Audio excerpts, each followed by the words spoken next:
We're going to talk about opening up the workbook in different states. In the open dialog box, we have the option to open up a workbook in read-only state. We can open it up as a copy. We can open it up in a browser, provided we've saved it as a web page before that. We can open it up in protected view, and if we have some damage to the workbook, we can open it up in open and repair mode and attempt to recover, salvage the workbook. I have Excel 2013 opened up, and I have book 1 that I have not yet saved opened as well. I'm going to close book 1 by pressing Control W, and now I just have the Excel application opened itself. We're going to go to the open dialog box, and to get there you need to press a few more letters than you had to in prior versions of Excel, but to get there we need to press Alt F O C B for browse. This is the open dialog box. Now we sort of bypassed some of the other open options that we have backstage. We can open recent workbooks. I can open workbooks from my SkyDrive account.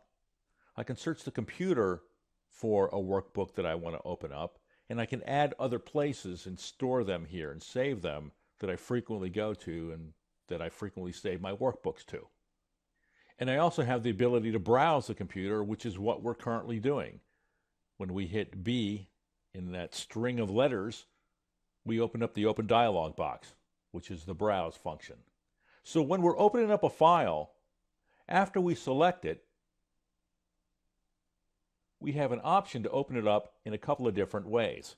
We can just open it up in the regular way. That's the first option. We can open it up in read-only. And when we do that, Excel tells us it's in read-only mode. We can't make changes to this workbook and then save it. Control S. We can't save the workbook because the file is read-only. To keep your changes, you'll need to save the workbook with a new name or in a different location. I'm going to escape out of that. And Excel takes us to the Save As backstage location. I'm going to escape out of that, press Control W to close that workbook again. I'm not going to save it. It won't let me do that anyway. And we're going to go back to Alt F O C B once again. Back to the desktop, clicking on the file. We can open it as a copy. When we do that, Excel changes the name to Copy 1, Book 1. So Excel retains the original version of the workbook and opens this one as a copy where you can make changes and save it because it in effect has renamed the workbook. I'm going to Control W to close that again. We're going to go back to Alt F O C B, go back to the desktop, select the web document, and open it up in a browser. And we're going to get a warning that says this location may be unsafe. I know it's not. And we have our document opened up in a browser. Now, there wasn't any content, so we're looking at a blank page.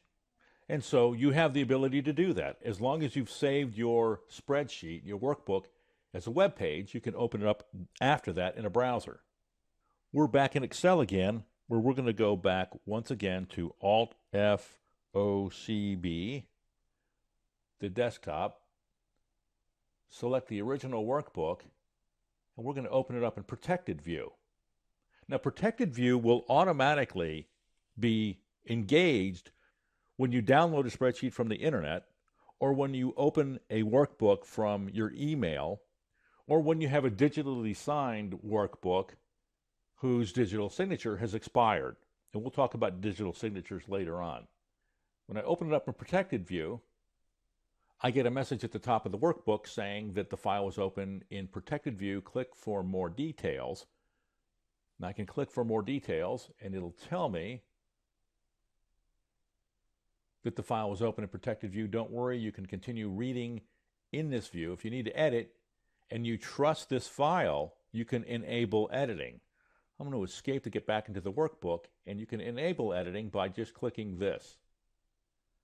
This is one of the protection mechanisms that Excel provides to prevent people from maliciously creating macros that, when engaged, do some things that you wouldn't want to have happen to your computer or to your files.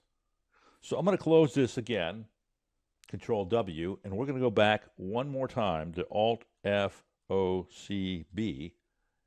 And by then I've almost memorized how to do that. So we're going to open this workbook up in the open and repair mode. Now, open and repair is available when you otherwise are attempting to open up a workbook and you get an error message saying that the file's corrupt. You can then go to this functionality and attempt to open up the workbook and salvage the workbook. It says Excel can perform checks while opening the workbook and attempt to repair any corruption in the text or extract just the data, formulas, and values from the workbook.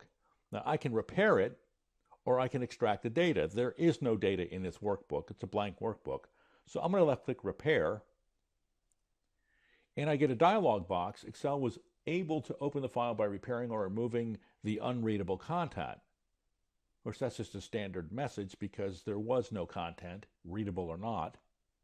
I'm going to close this, and Excel now has Book 1 repaired, in parentheses, Excel. So it has renamed this file so that the user, which is us right now, knows that this workbook's been repaired.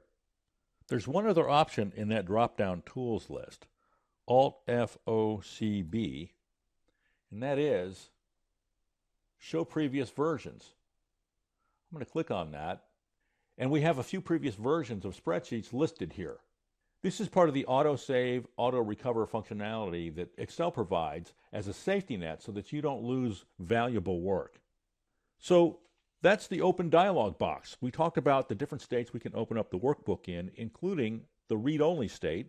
We opened up the workbook as a copy, which in effect maintained the original version of the workbook and allowed us to use that sort of as a template to create a new workbook with.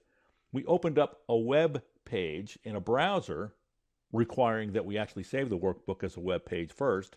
We opened up the workbook in protected view by choice, and then we opened up a workbook in the open and repair mode. And finally, we had Excel list for us the previous versions of the documents that we can access, which is part of the safety net that Excel provides so that we don't lose valuable work.